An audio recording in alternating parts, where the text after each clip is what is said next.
أعوذ بالله من الشيطان الرجيم بسم الله الرحمن الرحيم. Welcome to this insightful video on the significance of Imam Hussain in the eyes of the beloved Prophet Muhammad. Join us as we delve into narrations highlighting the deep love and admiration the Prophet had for his noble grandson, and the foretelling of his martyrdom in the tragic events of Karbala. Discover the profound lessons and inspiration we can draw from the life of Imam Hussain and his ultimate sacrifice. Let's begin this journey of understanding and reflection. Allah Almighty made the incident of Karbala immortal so that humans, especially the faithful, could continue to derive lessons from it. The blessed birth of Imam Hussain took place on the 5th of Shaban in the year 4 in Madinah Munawwara. The Holy Prophet Muhammad performed the azan in his ears, placed a piece of chewed date in his mouth, and supplicated for him, and on the 7th day he named him Hussain and performed the Aqiqah. The epithet of Imam Hussain is Abu Abdullah, and his title is Sabt Rasul and Warhina Rasul. There is a narration in Hadith Sharif that says, "The Messenger of Allah said that Hazrat Harun named his sons Shabir and Shubair, and I named my sons Hassan and Hussain." That's why Imam Hussain is also remembered by the names Shabir and Shubair. In the Syriac language, Shabir and Shubair have the same meanings as Hassan and Hussain in Arabic. In one sacred hadith, it is mentioned that Hassan and Hussain are two of the names in paradise. Ibn al-Arabi narrates from Hazrat Mufazzal that Allah kept these names concealed until the Holy Prophet named his grandsons Hassan and Hussain. The love for Hussain is from me, and I am from Hussain. This is narrated by Hazrat Ali bin Abi Talib. This means that there is an extremely close and special relationship between Imam Hussain and the Holy Prophet. They are as if one. The mention of Hussain is the mention of the Holy Prophet. Loving Hussain is equivalent to loving the Holy Prophet. Having enmity towards Hussain is having enmity towards the Holy Prophet, and fighting against Hussain is like fighting against the Holy Prophet. Loving Allah, His Messenger, and Hussain. The Holy Prophet has said, "One who loves Hussain loves Allah." Loving Imam Hussain is loving the Holy Prophet, and loving the Holy Prophet is loving Allah Almighty.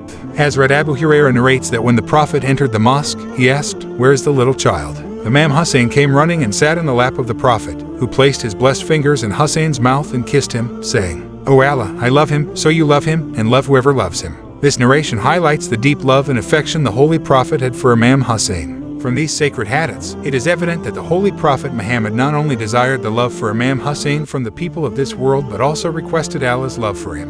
Additionally, the Prophet expressed that those who love Imam Hussain should also be loved by Allah. The hadith narrates that the Holy Prophet said, "The one who wishes to see the leader of the heavenly youths should look at Hussain ibn Ali." Hazrat Abu Hurairah mentioned that he saw the Prophet kiss the mouth of Imam Hussain in such a manner as a person kisses a date. Nur al-Absar, page 114.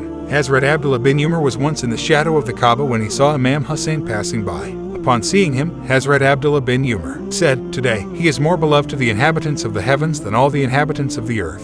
Hazrat Abu Sa'id Khudri narrated that the Prophet said, "Hassan and Hussain are the leaders of the heavenly youths." Hazrat Ibn Umar narrated that the Prophet said, "Hassan and Hussain are my two flowers of this world." These hadiths highlight the esteemed position of Imam Hussain in the eyes of the Holy Prophet Muhammad and the immense love and respect he had for his beloved grandson. In the name of Allah, the most gracious, the most merciful, beloved progeny of the beloved Prophet, Hazrat Abu Hurairah narrates that when the Prophet Muhammad entered the house, he lifted Imam Hassan on one shoulder and Imam Hussain on the other shoulder, and then he brought them close to him and said, "These are my sons and grandsons." Then he prayed, "O Allah, I love both of them, so love them and love those who love them."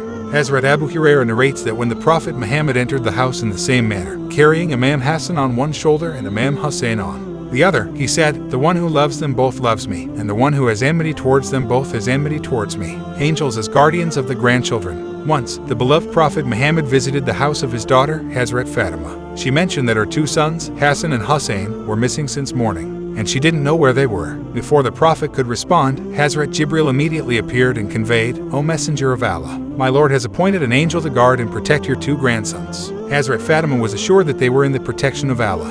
Imam Hussain's kindness to orphans and the needy. Once, both Imam Hassan and Imam Hussain fell ill, and their father, Hazrat Ali, Hazrat Fatima, and their servant Fiza made a vow to fast for 3 days if Allah granted them recovery. When they recovered, all of them kept their fasts. Hazrat Ali gave 3 saw of barley as charity on behalf of each of them.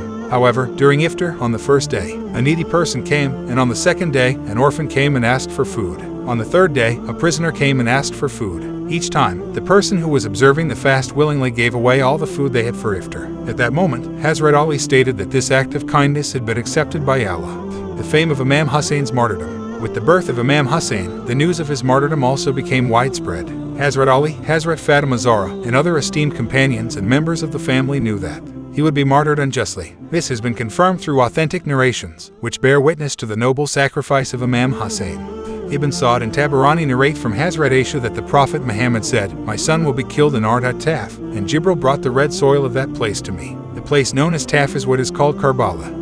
Hazrat Anas narrates that during a rainfall, the angels came to the presence of the Prophet Muhammad to render their services. When they arrived, Imam Hussain came and sat in the lap of the Prophet, and the Prophet started kissing and showing affection to him. The angels asked, "O Messenger of Allah, do you love Hussain?" The Prophet replied, "Yes." Then Hazrat Jibril said, "I present this soil, which will be the place of Hussain's martyrdom. May Allah's peace and blessings be upon the beloved Prophet and his noble family." The Prophet said, "Yes, my Ummah will kill Hussain. If you wish, I can show you the place of his martyrdom." Then the angel brought red soil, which Salama kept in her garment. In one narration, Salama said, "When this soil turns into blood, then understand that my son Hussain has been martyred."